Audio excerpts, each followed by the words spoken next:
Biaya standar adalah biaya yang ditentukan bisa sebelum produksi yang merupakan jumlah biaya yang seharusnya dikeluarkan untuk membuat satu satuan produk. Nah, biaya standar menyatakan berapa biaya yang seharusnya dicapai dan dapat diterima tetapi dengan kinerja yang tidak sempurna. Nah, biaya standar ditentukan secara ilmiah dengan menggunakan studi waktu dan estimasi rangkuman teknik. Nah, apabila biaya operasi aktual melebihi standar, maka manajemen perusahaan harus menyelidiki variasi yang terjadi. Nah, jadi perusahaan menggunakan standar biaya sebagai dasar pengukuran dan perbandingan. Kasus biaya penetapan biaya standar disebut dengan standar costing. Baik, sekian dari saya kembalikan kepada moderator.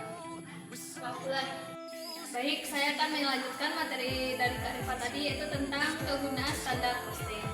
Ada beberapa manfaat dari penetapan biaya standar oleh perusahaan. Yang pertama itu alat pengendalian biaya. Dan yang kedua memotivasi pegawai bekerja secara efisien dalam mencapai standar yang telah ditetapkan. Dan yang ketiga, instrumen penilaian kebijakan manajemen. Dan yang keempat, memberikan pedoman kepada manajemen berapa biaya yang seharusnya dikeluarkan dalam satu kegiatan untuk sebagai dasar untuk menetapkan harga jual. Dan yang kelima, alat dalam pengendalian kegiatan perusahaan. Yang keenam itu dasar evaluasi dan pengembalian keputusan. Dan yang terakhir, mempermudah penyusutan anggaran. Baik, sekian materi saya. Baiklah, saya akan melanjutkan materi dari Rian. Hubungan antara standar costing dan anggaran. Hubungan antara standar costing dan anggaran sangat erat karena keduanya merupakan alat perencanaan dan pengendalian biaya dalam perusahaan. Standar costing berfungsi sebagai dasar dalam penyusunan anggaran, yaitu dengan menetapkan biaya standar untuk bahan baku, tenaga kerja, dan biaya overhead yang akan digunakan sebagai patokan biaya. Selanjutnya, anggaran disusun berdasarkan biaya standar tersebut dan volume kegiatan yang direncanakan dalam suatu periode. Dalam pelaksanaannya, biaya aktual dibandingkan dengan biaya standar dan anggaran untuk mengetahui adanya penyimpangan. Dengan demikian, standar costing membantu pengukuran efisiensi biaya per unit, sedangkan anggaran membantu mengendalikan total biaya dalam periode tertentu. Sehingga keduanya saling melengkapi dalam mendukung pengendalian biaya dan pengembalian keputusan manajemen. Materi selanjutnya, penentuan jenis-jenis standar. Para manajer harus membuat keputusan tertentu sebelum menetapkan standar pertama. Mereka harus menentukan jumlah unit yang direncanakan, diproduksi dan dijual perusahaan. Kedua manajer harus memutuskan bagaimana memperoleh standar yang mereka inginkan. Tingkat kapasitas yang dipilih berarti menunjukkan standar yang dipilih. Kita menggunakan tingkat kapasitas teoritis, praktis, normal, dan kapasitas aktual yang diharapkan dalam penetapan standar. Standar dapat digolongkan atas dasar tingkat ketaatan dan kelonggaran. Yang pertama, standar yang ditetapkan berdasarkan kapasitas teoritis adalah standar ideal karena mencerminkan efisiensi maksimum. Meskipun standar yang ditetapkan berdasarkan kapasitas teoritis biasanya tidak mungkin dicapai, namun dapat bermanfaat untuk memotivasi pegawai. Yang kedua, rata-rata biaya waktu yang lalu ditentukan dengan menghitung rata-rata biaya periode yang lalu. Standar ini cenderung longgar dan mengandung beberapa biaya yang tidak efisien, yang seharusnya tidak memasukkan sebagai unsur biaya standar.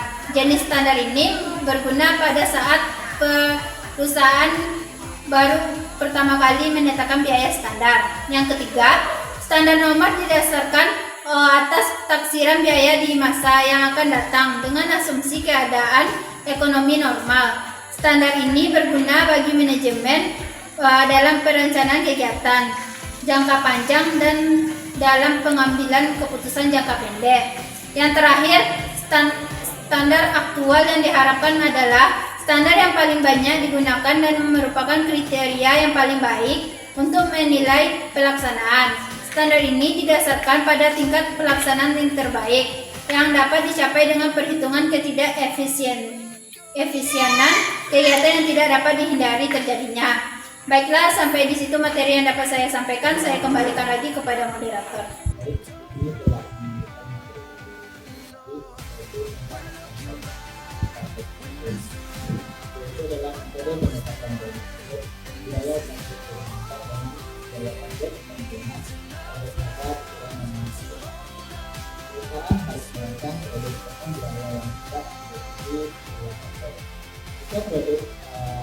Harga produk yang diberikan menjadi perbedaan atau perusahaan tidak akan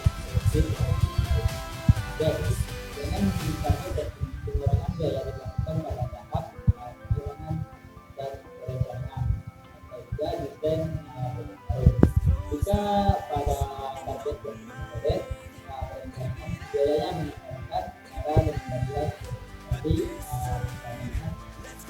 dan juga teknik produksi. Maka pada standar teknik dan biaya dilakukan berdasarkan analisis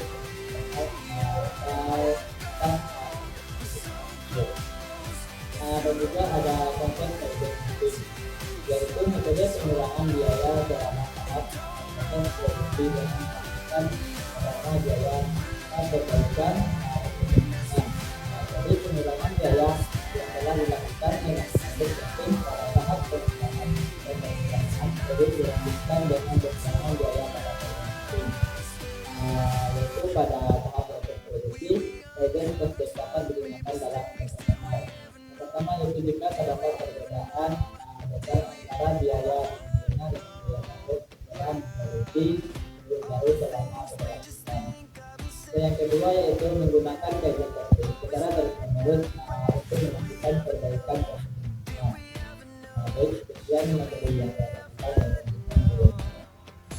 Baik, pada kesempatan kali ini saya akan menjelaskan materi terkait dengan perbedaan target costing, kaizen costing, dan juga standar costing, di mana juga telah dijelaskan beberapa poin oleh teman-teman saya sebelumnya. Nah, sekarang kita dapat lihat perbedaannya dari beberapa sisi. Yang pertama itu dapat kita lihat dari konsepnya, di mana target costing itu adalah metode penetapan biaya target, sedangkan kaizen costing adalah metode pengurangan biaya selama tahap atau proses produksi dengan memastikan adanya perbaikan yang berkesinambungan atau continuous improvement. Nah, sedangkan standar costing adalah biaya yang ditentukan di muka atau sebelum produksi yang merupakan jumlah biaya yang seharusnya dikeluarkan yang membuat satu satuan produk. Nah, perbedaan yang kedua kita lihat dari pendekatan manajemennya, di mana target costing itu bersifat manajemen oriented atau berorientasi pasar, sedangkan kaizen costing itu bersifat proses oriented, di mana dia itu berorientasi proses. Sedangkan standar costing itu dia bersifat control oriented, di mana itu atau disebut juga dengan berorientation pengendalian. Dan yang perbedaan yang ketiga kita lihat dari tujuan dan jangka waktunya, di mana target costing itu berorientasi di jangka waktu panjang, kaizen costing dia itu berorientasi di jangka pendek hingga menengah, sedangkan standar costing dia itu berorientasi pada periode tertentu atau sering dengan bulanan dan juga tahunan. Nah, perbedaan yang terakhir yaitu dari segi hubungan dengan kualitasnya, di mana target costing dan kaizen costing itu menekankan efisiensi tanpa menurunkan kualitas, sedangkan standar costing itu lebih menekankan pengendalian biaya meskipun kualitasnya tetap diperhatikan. Baik, sekianlah materi yang dapat saya jelaskan. Saya kembalikan ke moderator.